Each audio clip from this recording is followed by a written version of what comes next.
I was like, how'd you get there so You're quietly? so silent. You just like snuck in. Nation. That's a stereotype.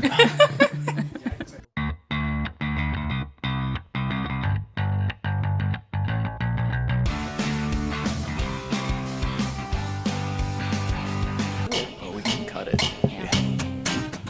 Hey everybody, welcome to another episode of Muddled Dice. This week we're recording from Bad Wolf Brewing in Manassas, Virginia, the county's oldest and first brewery. They've been kind enough to give us the back room space to hang out and record and drink some beers. I'm Daniel. We got a new guest this week. It's Celeste. Hi, guys.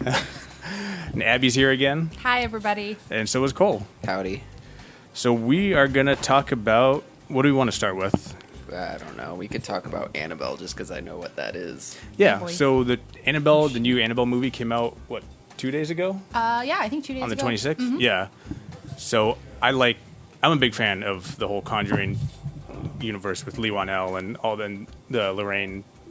Lorraine Warren? Lorraine Warren. Yeah, you're right. I couldn't remember if Lorraine was like the first name or the last name. But yeah, so I'm kind of excited. Yeah. I don't know if I'm going to see it in the theaters. Has anyone actually seen it yet at this table? Not No. yet. I'm considering seeing it in theaters, but I haven't made a hard decision on it yet. It's really funny because so for anyone that doesn't know, Annabelle is part of the universe which The Conjuring Yes. takes place, but it's kind of its own storyline. And it already has 2 films out. It has the actual Annabelle film, and then it has Creation. The first Annabelle film really isn't, in my opinion, of anything to note. Creation isn't bad. It kind of starts out really scary and then gets a little cheesy, but is still pretty good. So Yeah. so I'm not sure how I feel about it because the other 2 have been kind of mixed bags, and granted the whole concept of terrifying possessed dolls is a terrifying concept in any form, Yeah. but Overdone. it can be overdone and it can Yeah. be made pretty cheesy. So Yeah. Like Chucky. Yeah. Yeah. Yeah. So that's the other one that's coming out in this month? Child's Play 2019. Yeah. With the girl from, what is it? I want to say The Office, but not The Office. I know who you're talking about. I can't think of Oh, Parks Shit. and Rec? Yes, Parks and Rec. Yeah. Yeah. it. Yeah. So I never saw the original Child's Play. Did you guys? No. No. No? Oh, good. Absolutely. No one So- has. Okay. Technically, I saw half of it maybe at a babysitter's house. Okay. I've blocked it out. I feel like that movie is one of those ones that if you've seen it, it was when you were too young for it, and Yeah. late night on cable, or your irresponsible babysitter showed it to you. Mm-hmm. Yeah, it's not one you saw when you're 19 No. and age appropriate. Yeah. I thought it was interesting though, because I guess in the new one he's a robot. He's like a controlled- smart doll or something. Yeah, controlled by an Android app. Yeah. And the trailer looks like it gets a little Black Mirror-ish, Yeah. where it's because everything is in your house is controlled by this one network, like a Google Home maybe, and it kind of Chucky gets in control of the security cameras and the thermostat and the oven and the microwave and all that stuff. Yeah. So I think it could be a neat update for the franchise. Yeah. So Well, Mark Hamill voices Chucky, so I think Does he? that... Yeah. I think heard the he would voice. I was like, bring that sounds familiar, but I couldn't. a very interesting kind of voice to the entire franchise. He does creepy so well, so... Yeah. He was the Joker. Yeah. So I think this would be right up his alley. Yeah. I wonder though if it's gonna fall into the same bucket that the original did, where it's no one really saw this unless Yeah. it was by accident kind of thing. Where it's Yeah, campy yeah. horror. Yeah. Yeah. I saw I didn't see the original, so I don't know how bloody it was, but some of the imagery in the trailer made it sort of look a little torture porny, which I'm not a big fan of that genre. Yeah. So I don't just there's a scene I think with Aubrey Plaza is her name, hanging from a chain with blood on her face, and that's a little much for me. Yeah. Even in horror movies. It's not my brand of horror that I Yeah. enjoy, kind of thing. Yeah. So speaking of campy horror, this is totally off topic and out Yeah. of left field. So, are you guys familiar with Cabin in the Woods? Oh yeah. Oh, yeah, that movie was awesome. my friend would argue with me. So for you, Cabin in the Woods is like these teenagers go into the woods. I'm sorry, I forget that you don't like horror movies that much. So a bunch of these teenagers go into the woods to this cabin. And the idea behind the film is there is this like secret government society that is sacrificing these children to like appease the old gods. Oh, wow. And they basically kind of like rely on these very old-fashioned like scary movie tropes. So like they open this door to the basement and there are a bunch of different items, and depending on which one they choose, it changes kind of the horror thing that happens to these kids. But the movie like relies heavily on, oh, we've got the jock and we've got like the jock's girlfriend, blah blah blah blah blah. Okay. I had a friend that argued with me that it wasn't intentionally like ironic and like leaning on these like old horror movie tropes, and that made it funny. Like, and that made it funny, and I'm like, no, they're purposely being like, hey, look at this funny jock trope. Like, they didn't do it on accident. They do everything except blatantly. Well, no, they even do. Like towards the end of the movie, they're like throughout all of it, the society's listing out like the jock, the virgin, the like all this stuff. Yeah, they're just running through all of the different cliches. Yeah. Okay, I just had to have that moment because like we haven't had that conversation in a while, but like she like would argue with me that like, oh, they didn't mean to like be like ironic, and I'm like, yeah, they did. I think they did. Yeah, I think they did. Yeah, and it's Joss Whedon. Like, of course he did. Yeah. Yeah. Wait, is it Joss Whedon, isn't it? I think it's Joss Whedon. I sure hope so. We'll say it is. Here, I'll check. Yeah. That's we the like truth to look now. things up a lot on our phones here. Yeah. Because we don't know shit. On the topic of like what's the stereotype for like a horror film, like as someone who doesn't watch them, what's a good one that doesn't, I guess, abide to Like stereotypes? yeah, like one that was surprising for you? So I feel like to a certain extent, without really trying too hard, there are certain stereotypes that have been established in horror that you can't really get away from without, like, with still being scary. Like that whole, you're smart enough not to go in the basement, why are you going in the basement kind of thing. And they've become stereotypical, but they're still very kind of casual things that, like, in everyday life you wouldn't think is stereotypical, if that makes sense.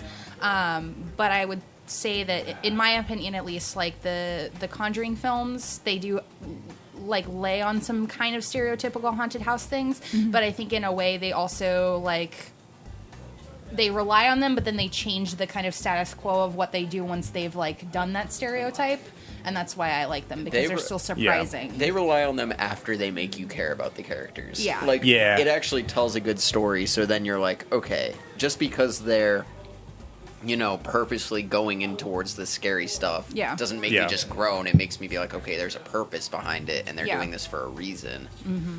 Wait, Those so movies can are you good. spoil something for me? So like an example, what happens?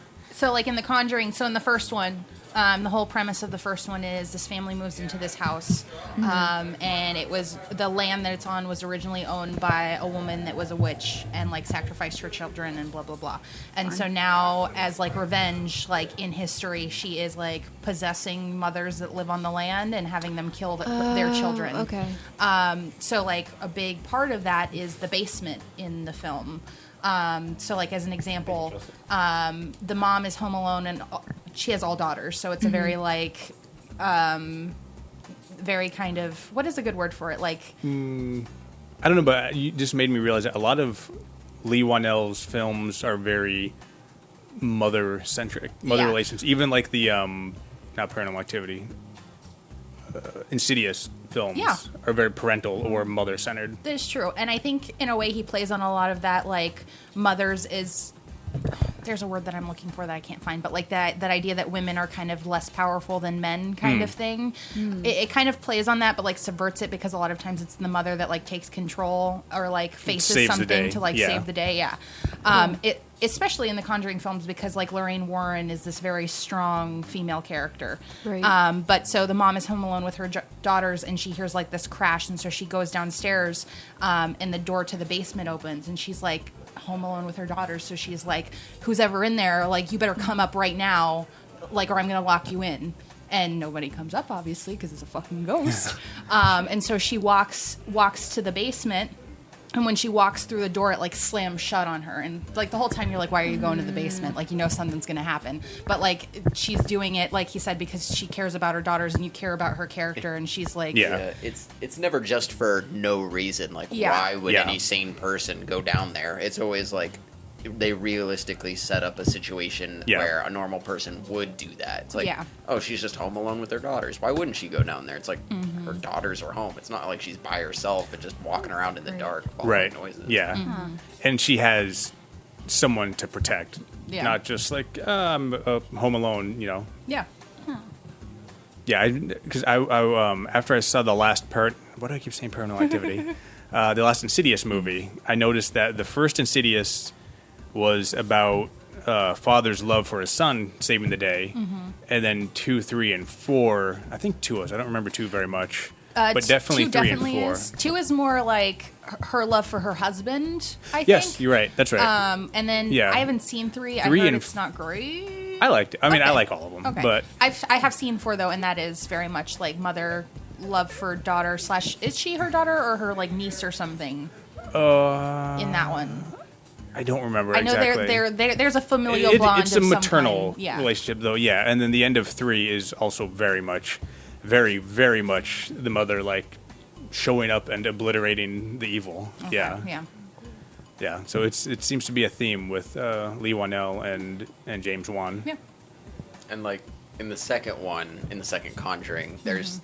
literally as soon as the mom, like the only adult in the movie up until that point, sees like paranormal shit, they pack up and leave the house. Like, it's like, okay, they're doing what regular people would do. Yeah. The only reason a movie continues is just because it's like, okay, they've gotten out of the house. Oh, that doesn't matter. Now they're trying to deal with the conflict. And yeah. Well, they did that in Insidious also. They moved out of the house at the end of the first one, and then it followed them. Yeah. I don't remember anything about the third Insidious movie other than remembering I had like a blast watching it because of my theater experience. It's good.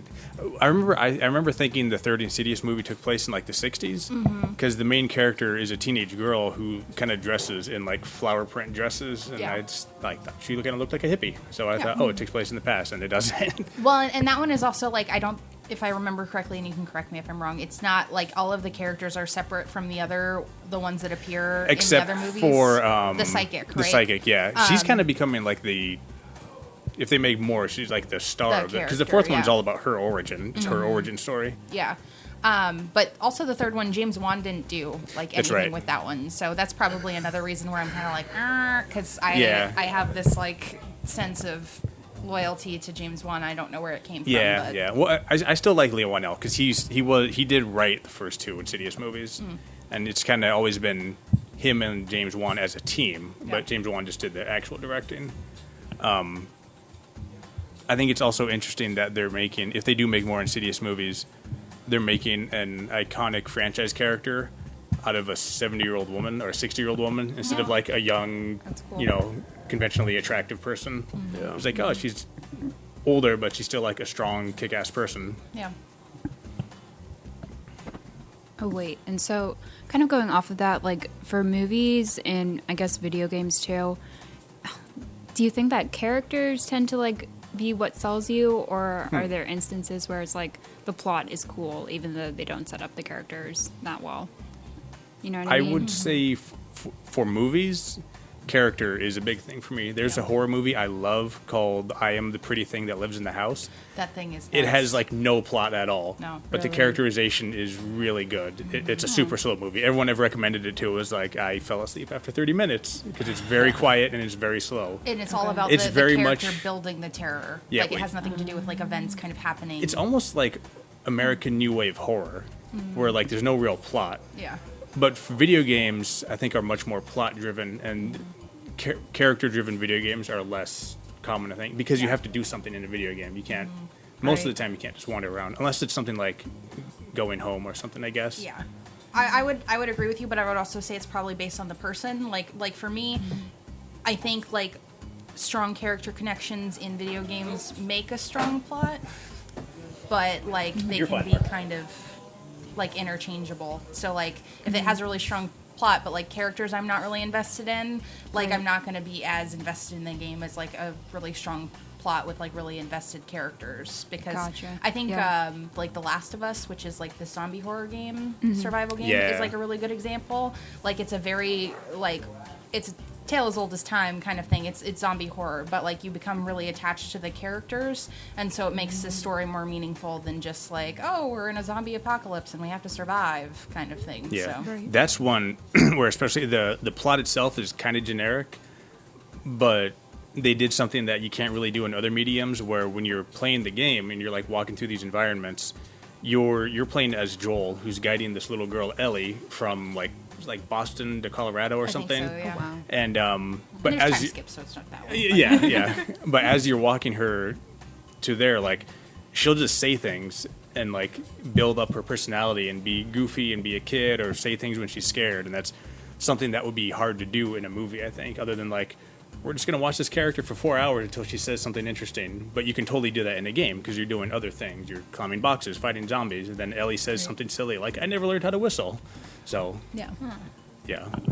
The characterization in Last of Us is fantastic. So then, in terms of characters, do you guys like rooting for the bad guys or the good guys? Like, If it's a bad horror movie, I'm always like, kill him. Yeah. Just like, Yeah. I want to see the demon win. Just because, like, Yeah. You're so if I annoying. don't care about the characters, if the characterization isn't good and it's just like an hour and a half long movie for the sake of being like jump scares Yeah. and spooky, then I don't really care what happens. So I'm like, Yeah. hey, I guess if this is all it's gonna be, give me more of it and just let them win. Yeah. fair. How about you? Kind of the Switch a little same. closer. I'm like, I found recently that a lot of horror movies aren't really giving happy endings, whether you're invested in No, the characters or they're not. not. Yeah, and I like happy endings in scary movies, because in a lot of the cases with the, I don't really like slasher flicks at all. Like gore is not really my thing. It's more like haunted house kind of thing, thriller-y. So like a lot of the times in those films, depending, it's like this like group of people, like they've been through so much and they got through this thing, and you're like, you just want them to be happy now, and like so for me it's usually rooting for the good guys. But there are some cases where it's like, dude, you're so fucking stupid. Like, Yeah. you can go and the demon can have you. Like, Yeah. Right. I think, have either of you guys seen the Ritual? Yes. Oh yeah, on Netflix. I'm trying to remember how that wasn't a totally happy ending, but they did, a couple people got away. Yeah. Yeah. It was like everyone died, but he got like catharsis, and he wasn't as Yeah. guilty about his friend's death at Yeah, the end. yeah. And he Yeah. lived, so you got a good climax, and he got Yeah. characterization, but kind of everyone else died except That's true. him. That's true. Yeah. I kind of wonder, and I think I brought this up on previous podcasts. Whenever we talk about horror movies, you said like a lot of horror movies nowadays aren't having the happy ending, and it always makes me think of now when horror movies were coming out in the 60s and 70s during the Vietnam War, when they were a response to that, and like a lot of them didn't really have happy endings. Like Texas Chainsaw wasn't happy. Like she Yeah. escaped, but she was horribly traumatized, and Leatherface was still alive, and Last House on the Left wasn't really very happy, and that, with The Hills Have Eyes. And now like we're in a similar situation where like we've been continually at war for like 21 years, and 9/11, 2001, 18 years, and a lot of the horror movies coming out now seem very nihilistic. I think that's fair. Yeah, and I think like depending on your like standpoint, like art is usually that way, that like people Yeah. like express and like release that like tension. So maybe that is, one of Yeah. the kind of I hadn't thought about that. Let's see what else we got. Yeah, apparently they're going to so the same people that did who did it? Well, okay. Subject line, they're making a live action Final Fantasy 14 show, Okay. or it's apparently in development, which, of course it may never come out, but I guess it's a story that takes place in the world Final Fantasy 14 takes place in, which I don't know, I haven't played Final Fantasy 14, but it's going to have like all of the Final Fantasy tropes, like a character named Sid and chocobos and all the monsters and stuff. Okay. But it's from the people that did the forthcoming adaptation of The Witcher. Yeah, So we'll which get is like a 2-for-1. apparently The way I feel about it. Well, is, and they also did The Expanse, which for me is the better pedigree because The Witcher isn't out yet, so we don't know. I was gonna say, like, for me, I'm any kind of film or TV adaptation of game stuff. I'm always just like not super on board with until it turns out to be good. Yeah. And so even with The Witcher, I've been like, I'll like it once it comes out, and then it's actually good. Yeah. I like Castlevania's awesome. Castlevania is. I haven't really seen awesome. that. It's beautiful. Really good. So I'm a little ashamed to say this. I love the Resident Evil movies. No, same. They're so fun. Same. They're No. stupid, but they're so Same. fun. You can't like look at the Resident Evil movies as a connection to the actual Resident Evil video game franchise, because then you're not going to like them. But if you just look at them as their own films, like they're pretty good. And what's her name? Kicks Mila ass. Jovovich. Yeah. Which I think she's also a music artist. Is she really? I think so. Yeah, it's not great. Okay. But it's interesting still. Yeah. Yeah. I think I like video game film adaptations and stuff when they don't try to tell the story that the video game told. Like when they exist within the universe, I like them, and like maybe have the characters, but like not the same story as the actual game. I like them a lot better because. So I've seen I know that Dead Space did an animated film. Did they? Yeah. It was like anime style, wasn't it? Yeah, it was anime style, and it wasn't terrible. But Dead Space is this universe where there are these monoliths that they just make people lose their fucking minds. Yeah. And it all goes to it's an old alien race kind of thing. But so it's possible to have multiple stories about that because there are different monoliths that people can find and that kind of thing. Whereas I saw. I never actually watched them, but they did a Mass Effect movie and a Dragon Age movie, and it's they used the characters from. And first of all, that's hard because in BioWare games you can customize your character, so it's never really gonna be what you expect because it's well, I have my XYZ character that I played in this game, and that's not that person. But it also tries to retell the story in such a way that it doesn't really match the player's experience, but it's still trying to tell the same story. Right. And it's just I already played this, and it didn't happen like that. So, what did you think of the Silent Hill movie? So I've seen both of them because there was the one that came out in the early 2000s too. I like them, but they're kind of up there in the Resident Evil sense, where I don't consider them part of the video game franchise. Yeah. See, I was kind of thinking the opposite. When I heard they were making a Final Fantasy movie, and they said it was going to be based on Final Fantasy 14, I was like, that's weird because that one doesn't really have a story. I mean, it's an MMORPG. Yeah. And I was like, it'd be better to do 7 or 10, or something. But I guess it would kind of be rehashing the same story over again. And then if it's a story like that takes 60 hours to tell, you would have to cut a lot. Yeah. So I guess maybe you're right. An original story, but in the same universe or inspired by, might be a safer bet. Okay. So I don't know how this subject's gonna go over. If anyone has anything to say about it, there's a new comic book coming out, or not comic book, graphic novel called Bottom Feeders. I didn't recognize anyone who wrote it, but it's about.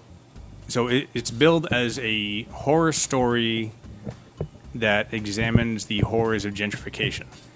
So it's about this artist, the student artist who moves into this dilapidated huge building in some sort of future alternate Boston, I think. Okay. And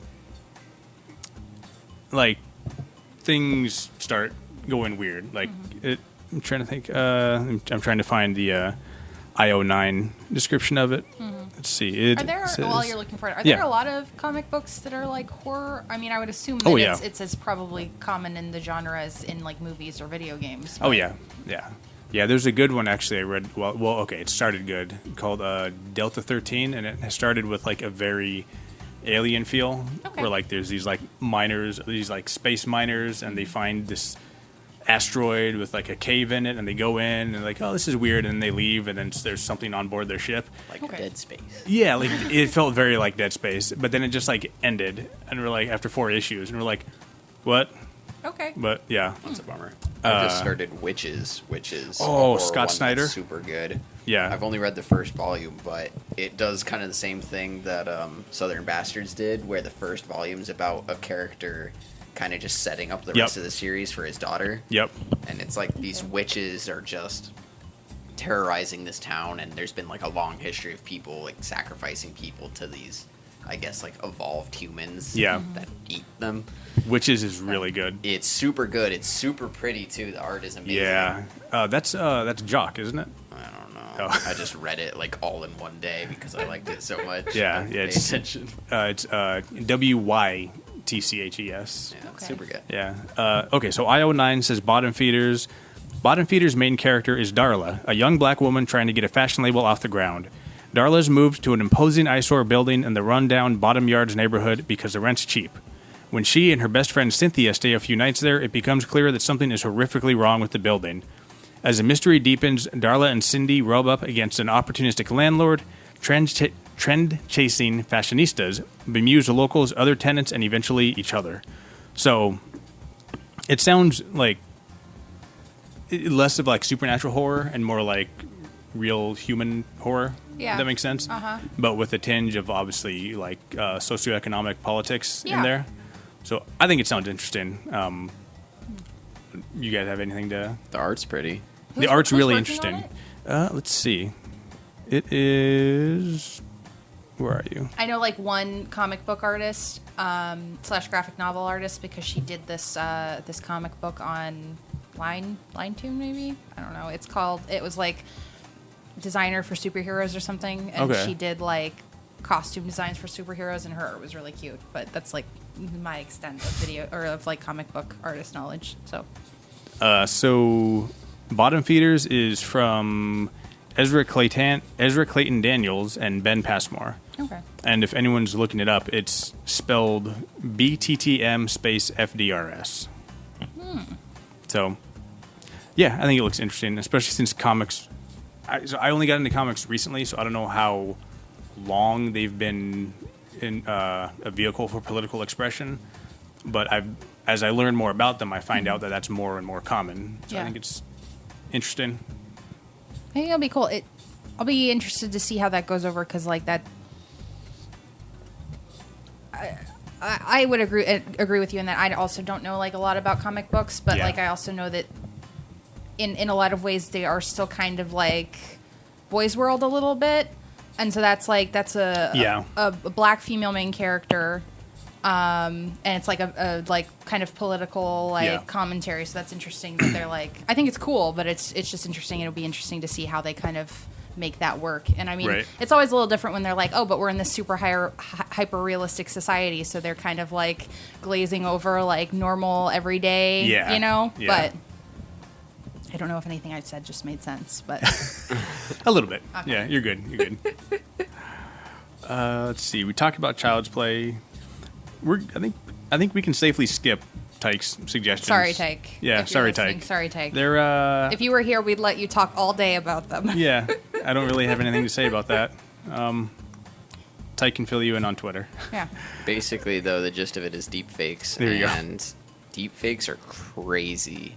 Yeah. Super, super crazy. Okay, so I guess we're going to talk about this. Just in general. I'm not going to go into, like, his theme of it, but just, like, in the last 2 weeks, I feel like I've seen a ton of deep fake stuff just because people can do it. Yeah.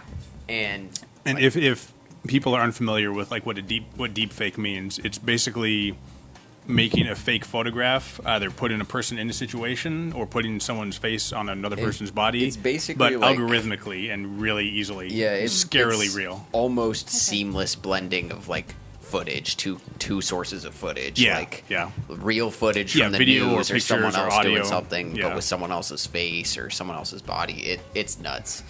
Well, and the scary thing is about like it becoming automated. Like you don't even need skill to do it. You're like, I want to create this, and then it does it. I wrote a bot that does it. Yeah, yeah. Kind of in the same line. Have you seen that NVIDIA like tech demo that they've recently released? That was like you just draw something with like the labeled brush, and it like finds photo reference of that thing, and it builds this picture you're drawing, but with photorealistic. Like it builds you a photograph out of your paint drawing. It's nuts. Yeah, which I guess is like that's the cool part of neural networks. Deep fakes are the terrifying aspect of neural networks. Spooky. Yeah, because like I guess I don't know. You just have a bunch of dendrites and keep training them like, this is right, this is wrong, and for long you have Skynet. But Skynet's not like blowing up buildings; it's destroying people's careers by creating fake nudes of them, or placing them at like white supremacist rallies, or Wow, we just went Black Mirror. Let's see. Okay, so Alex St. John. My topic line for this is Alex St. John is a giant douchebag. Hey. I'm not exactly sure why it's coming up again, but Jason Schneider. There's there a D in it? I don't know. Say yes. Yes. Yes, there is. The Kotaku writer. Yeah. He's bringing up again an article he wrote in 2016 about. So Alex St. John is the guy who wrote the first DirectX drivers, and he's like a legend in game development and software development and 3D development. He wrote an article in 2016 basically saying that anyone in game development who is asking for things like fair pay and healthcare benefits and 40-hour weeks are a bunch of babies who should get a real job, because writing games isn't a real job according to the man who invented DirectX. Okay. Yeah. He's like, he said, quote, "If you want a real job, write production software, because making games is just pushing a mouse." Ugh. Ugh. Exactly. Yeah. I don't understand like where he went off the deep end. I guess. Yeah. This feels like a case of never meet your heroes. I think it is. I think what an awful thing to say. Yeah. And hypocritical. Right. Sorry, I keep interrupting. No, you. you're fine. You're fine. It's not every single older person, but I feel like there are certain old people that are very quick to like hyper equivalate their experiences with the experiences of the now, and they're not the same anymore. No. Like there are lines that can be drawn that are parallel, but I don't think your experience, even him, like as a making production software when he did, could be comparable to someone that's doing it now. Yeah. And so I think it's really easy to be like, oh, don't be babies when you aren't currently like involved in that like space. Yeah. Also, I think like I don't know, but I would think that like he did production software. There are a lot of people that unless you go to school for learning how to make video games, you don't know how much work goes into them. Right. And you don't understand like the level of like work. And it's probably coming up again because like there is almost constantly right now stuff in the news about like people in video games getting overworked and people in video games getting like laid off and that kind of thing. And so it's just like it makes sense to bring it up again. I'm not sure if he maybe said something that is like a reason they're like coming for him again, but I think it's always good to bring up like, hey, just so you remember, like this person is not in your corner. Yeah. Like, yeah. Especially weird. He brought up like a few weird things. Like he said, one of his justifications was video games are an art. So like, if you complain about putting in 80-hour weeks, you don't love your art. I love my art, but I love to eat too, and I love to be able to go to the hospital when I'm injured. Like, and like have a family life. And, which is like an awful. Which is something they warned us about when I was in game design school. Yeah, they said people are going to tell you that you don't really love games if you're not willing to put in 80-hour weeks or take unfair pay. And they said, like, that's run far away from that, because that's absolutely wrong. Yeah. Like, you can love your art and still put a lot of importance in self-care. Yeah. Yeah. And you're not going to get to do your art for long if you're dead. Like, right, yeah. If you burn out after 5 years. Yeah. I love Rami Ismail wrote an excellent inline takedown of the whole article. Mm-hmm. He just goes through it paragraph by paragraph and tears it apart. Mm-hmm. And he has things like... So St. John said they want to pretend that they can turn an inherently entrepreneurial endeavor like game development into a 9-to-5 job. And Rami says, no, if you're an employee at Bethesda, you're not an entrepreneur. No. You're an employee. Yeah. Like, it's one thing to talk about starting your own business, like maybe Alex St. John did. I don't know his whole history. Yeah. But like, no, if you're just an employee at Bethesda or EA or Activision, you're not an entrepreneur.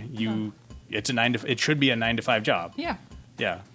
And especially if you aren't making those creative decisions, it's even harder to justify putting your soul into 80-hour weeks. Yeah.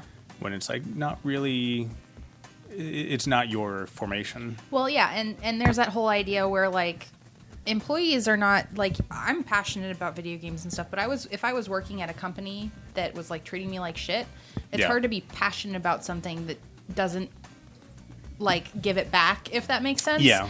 Like even if I was starting my own business, like I understand that like I'm not going to get paid for the hours I put into my video game because I'm building it from the ground up. But like the idea is that the dividends come when the game is done. Right. And you're still receiving that back. When you're an employee, like why are you, it's comparable to a fast food employee. Like why is a fast food employee going to want to work for you if you don't give a shit about them? If they're just another person to fill the slot. Like you can't expect an employee to want to give their all for you if you're not willing to put them in a place where they can comfortably Reward do them that. Or even that. Yeah. And I think it comes from a lot of, like you said, like the idea that you shouldn't be paid for your art or you shouldn't want to be paid.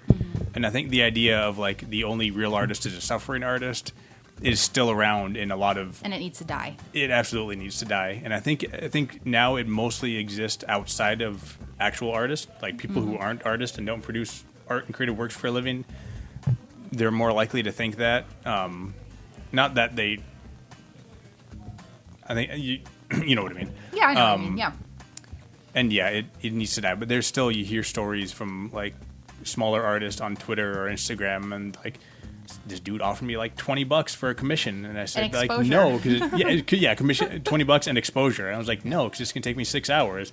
Well, you should do it because you love drawing. Like, that's not how it works. But I don't love drawing what you want me to draw, like or even that, yeah. Or even if like they do, like I'm still giving you labor, even if I in theory enjoy doing it.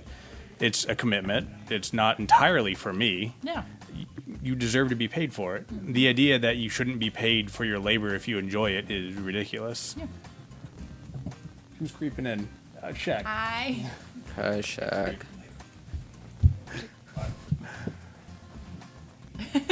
Joseph's still here. We have friends in the other room of Bad Wolf, and they're creeping in and saying hi. And Joseph's doing a great job of keeping that door like semi-shut, though. Joseph is being a very good bouncer. I think he's. You never know. Has he finished the whole thing yet?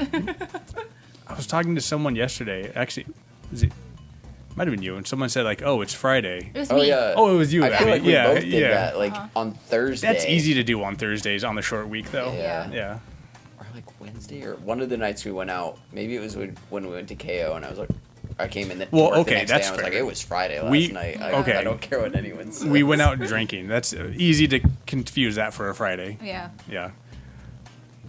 Did we run through the list?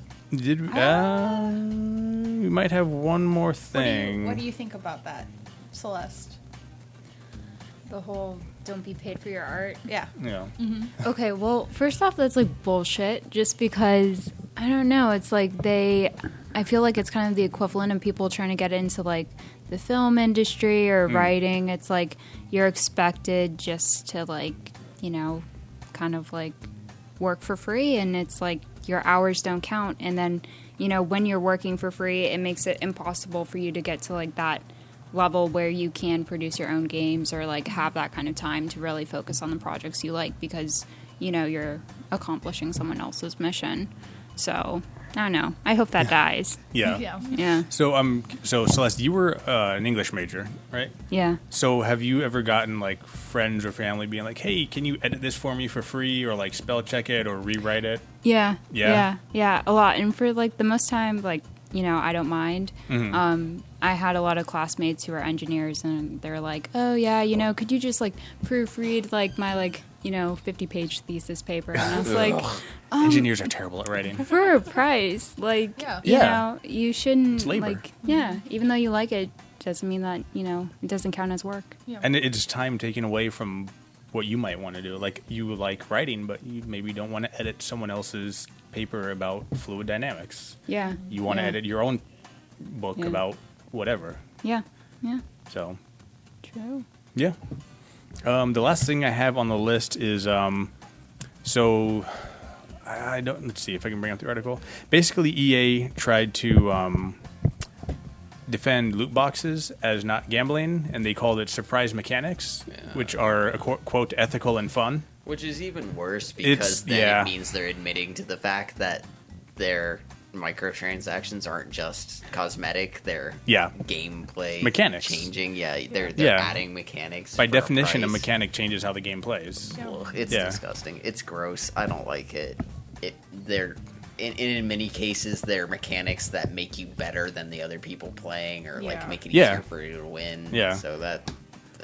So apparently, it was reps from EA and Epic before the United Kingdom Parliament.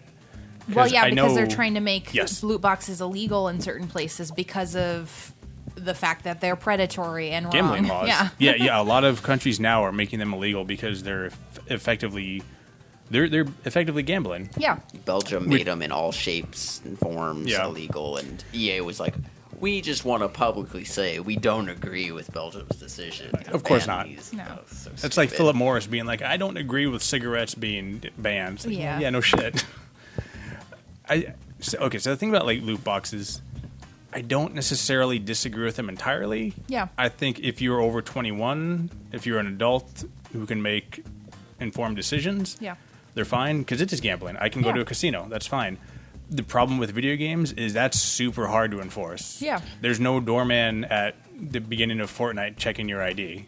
Well, so the way I see it, if they're just cosmetic changes, I have no problem with them just in like what they are. Like I have a problem with like mechanics getting sold in the vein of like, are they predatory behavior towards kids that don't have impulse control? Yes.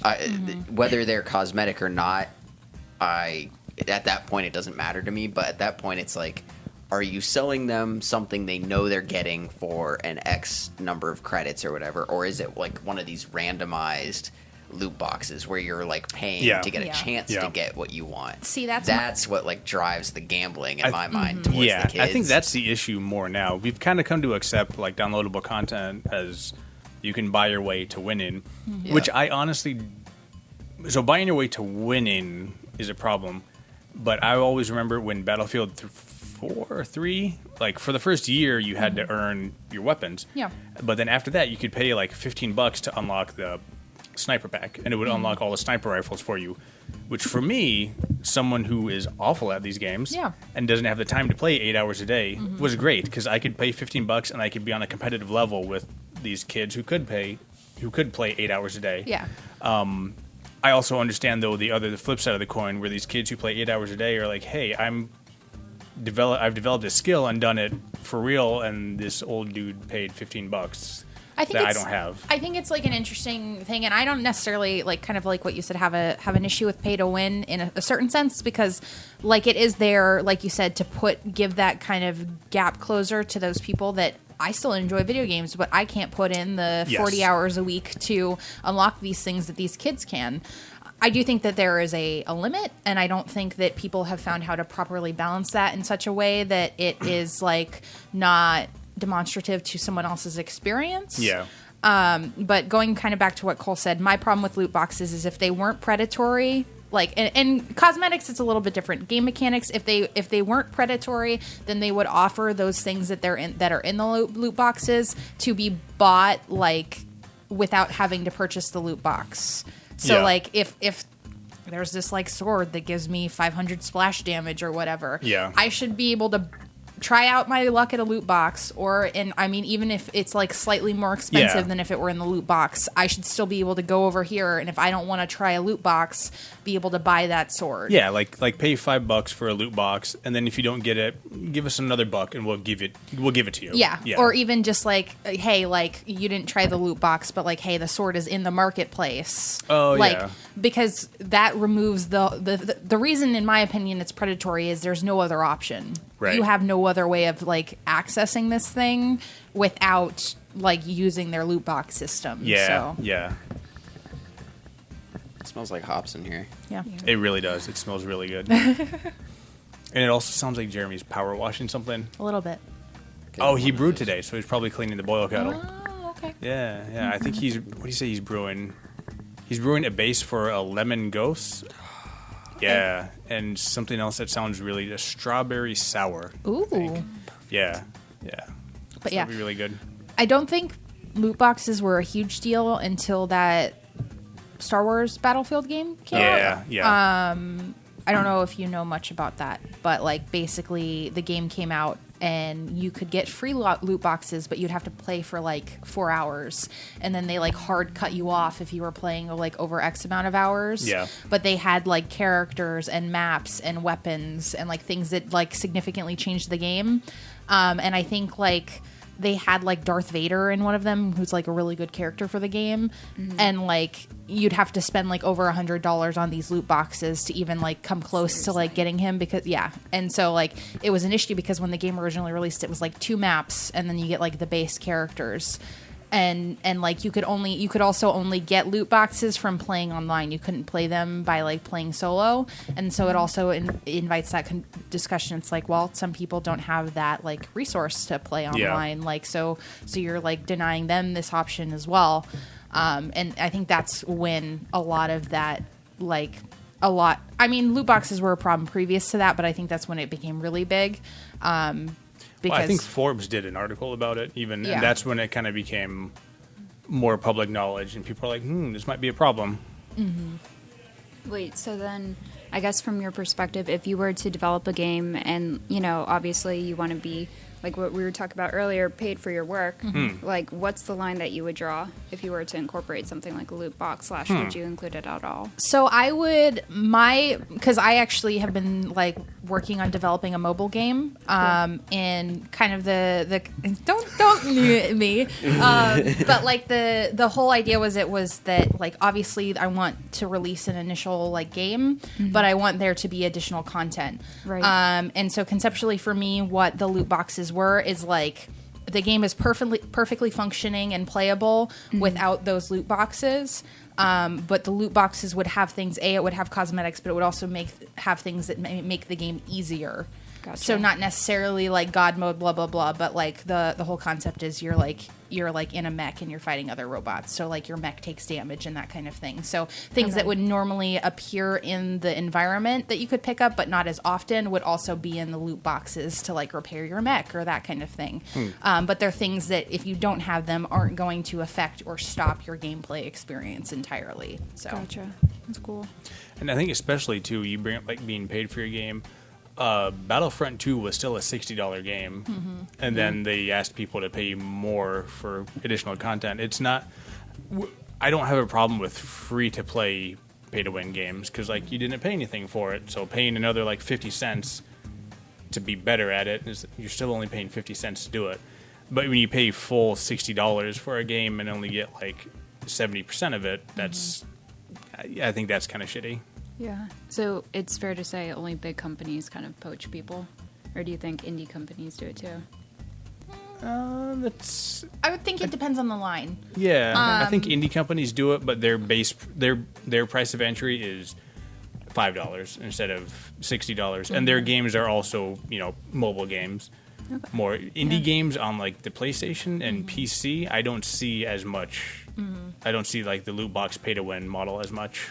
Okay. Yeah, I think from what I've seen, a lot of the indie games, specifically on mobile, they start at free to play, and then like their like main source of income for making that game is like their loot boxes or like additional purchases. So Gotcha.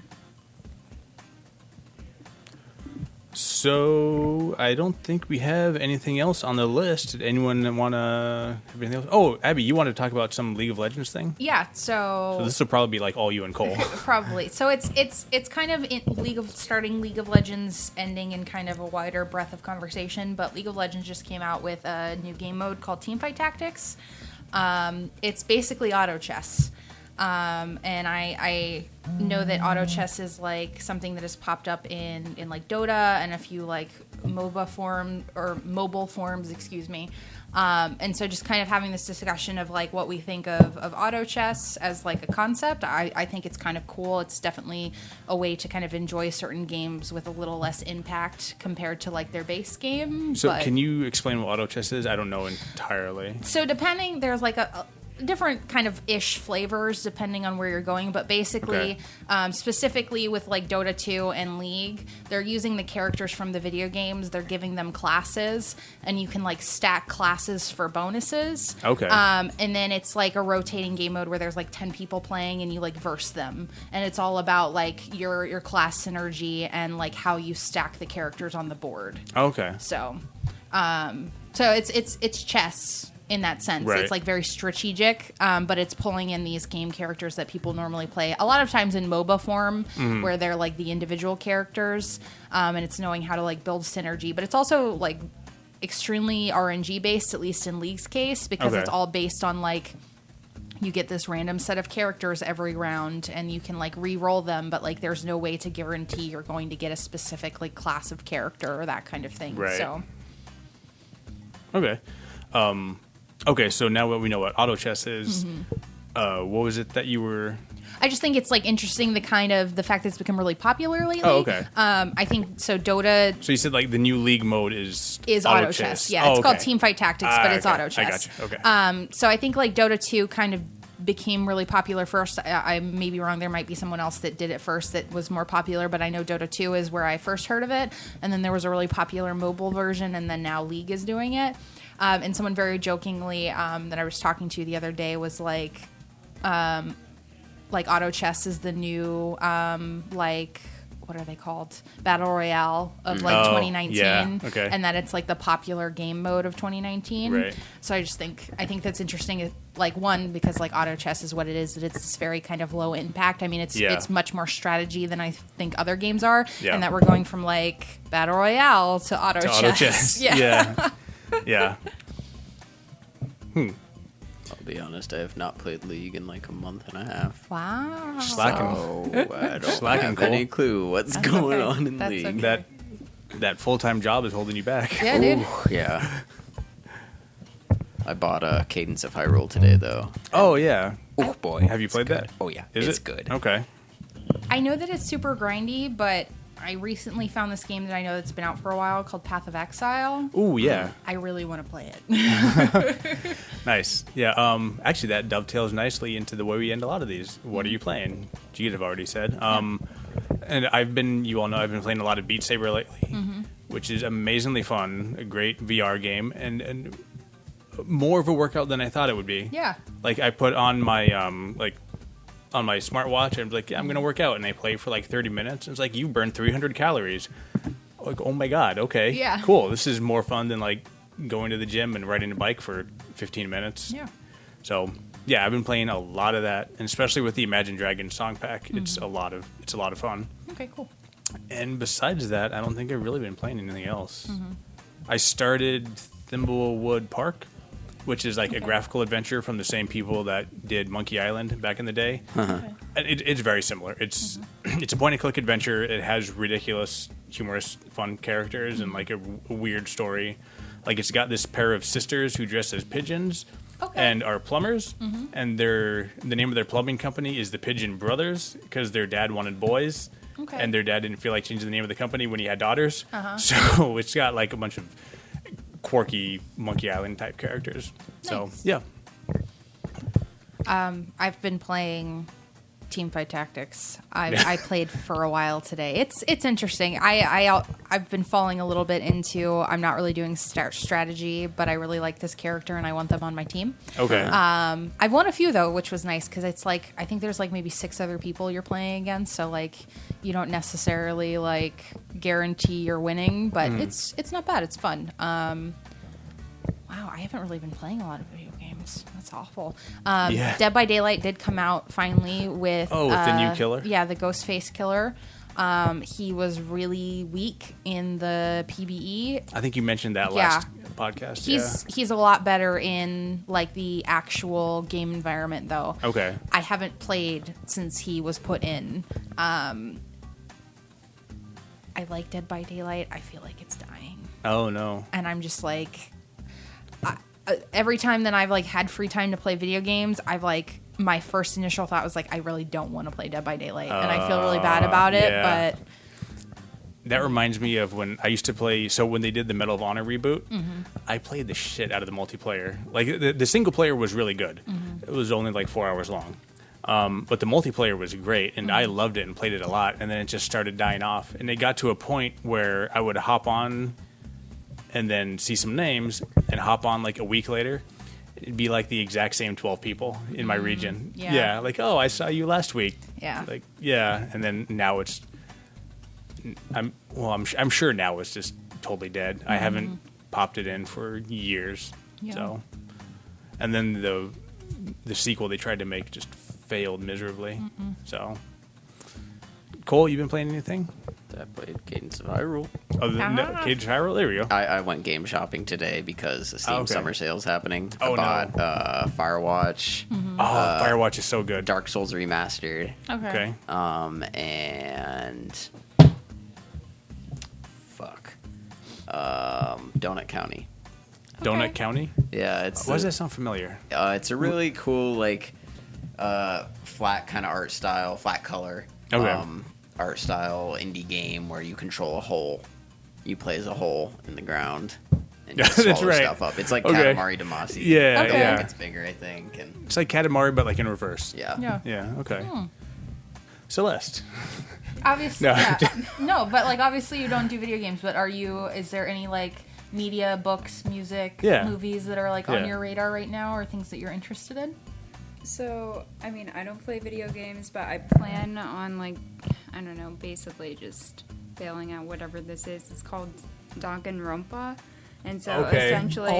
there's Okay, wait. Okay, lean closer. It's not picking you up at all. Yeah. Say it again. It's like Danganronpa, and so it's, like, essentially this, like, based off of, like, a manga or whatever, but I never watched it, played it, but I'm gonna play it with my friend specifically because there's, like, supposed to be this appearance from, like, I don't know if you guys know, like, Hunter x Hunter. Oh, yeah. Yeah. So characters show up at, like, a certain point in the game, and, like, I have no idea what the fuck is going to go on, but, like, my friend's a fan. I'm a fan of that series, so, yeah, I'm excited. Nice. It looks like Abby's excited about that, too. Yeah, no, So it's a good series. If someone was to start watching Hunter x Hunter, should they do what their friend told them to do and just watch the newest series and not the original, like, older series? It's, like... Don't do the older series? Don't do the older series. Okay. It's, like, so much, like, the art style is, like, so dark, and, When I started watching Full Metal Alchemist, I started with the old series, and then I was like, maybe this has a lot of a lot of filler. After watching Naruto, I couldn't do any more fillers, so I had to stop it. It's kind of like JoJo. My friend is like, just skip. I think they're like, just skip the first season or something. What? Yeah. The first like, season was awesome. He's like, no matter what anyone tells you, don't listen to them. You can skip the first season. You're not going to miss anything. You learn how Dio was started. It was stupid. It's awesome. It was stupid. No, your friend is stupid. The season's awesome. Anyways, watch the first season of JoJo. Ignore Abby's friend. Yeah. All right, cool. So that's everything. Thanks, everyone, for listening. Again, we've been hosted tonight by Bad Wolf Brewing in Manassas, Virginia, Prince William County's first and oldest brewery. Thanks again, Jeremy, for hosting us. If you like the show, please consider donating to any of the organizations in the description. Thanks again. And just to throw in there, guys, yes, as it is nearing the end of the month, I want to wish everyone a happy Pride Month. Happy Pride Month. Yeah, boys. And girls. And girls. Everybody. And non-binary, yes. Yes, everybody. So I hope that is going well and that everyone is having a happy end to Pride Month. All of my favorite media outlets, including maybe unexpected ones like liberal gun owners, have the rainbow flag or the trans flag in their background, and it's very nice to see all these organizations being inclusive. Yay, corporate. Yay, corporate. Yeah. All right, now the real ending. Thanks again for everyone who came to the show and for everyone who's listening, and good night, everyone. Good night, Manassas. Good night. Bye. And the greater tri-state area. Do we have a tri-state area? I don't know. We have DC. Pennsylvania. DC is not a state, but yeah.